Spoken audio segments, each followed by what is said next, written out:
വികസന രേഖയുടെ പേരിൽ ജനവിരുദ്ധമായ ഒരു നയങ്ങളും ഉണ്ടാകില്ലെന്ന് CPIM സംസ്ഥാന സെക്രട്ടറി MV ഗോവിന്ദൻ മാസ്റ്റർ.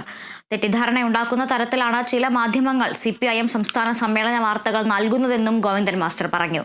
ദരിദ്ര വിഭാഗങ്ങൾക്ക് കൂടുതൽ കരുതലെന്നാണ് പാർട്ടി നയമെന്നും കേന്ദ്രം കേരളത്തോട് കടുത്ത അവഗണനയാണ് കാണിക്കുന്നതെന്നും MV ഗോവിന്ദൻ മാസ്റ്റർ പറഞ്ഞു.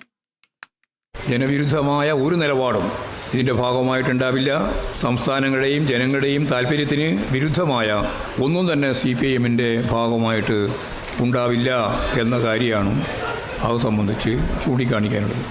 കേരളത്തിൻ്റെ പൊതുവായ വളർച്ചയെ പുതിയ ദിശയിലേക്ക് നയിക്കുന്നതിന് വേണ്ടിയുള്ള ജനങ്ങളെ കൂടുതൽ ബുദ്ധിമുട്ടിക്കാതെ എങ്ങനെ വിഭവ സമാഹരണം നടത്താൻ കഴിയുമെന്ന രേഖയിൽ പറഞ്ഞ കാര്യങ്ങളോട് പൊതുവെ യോജിക്കുന്ന സമീപനമാണ് യഥാർത്ഥത്തിൽ കേരളം കൈകാര്യം ചെയ്യുന്നത്. പക്ഷേ ചില മാധ്യമങ്ങൾ അതിൽ നിന്ന് വിഭിന്നമായ സമീപനമാണ് സ്വീകരിക്കുന്നത്.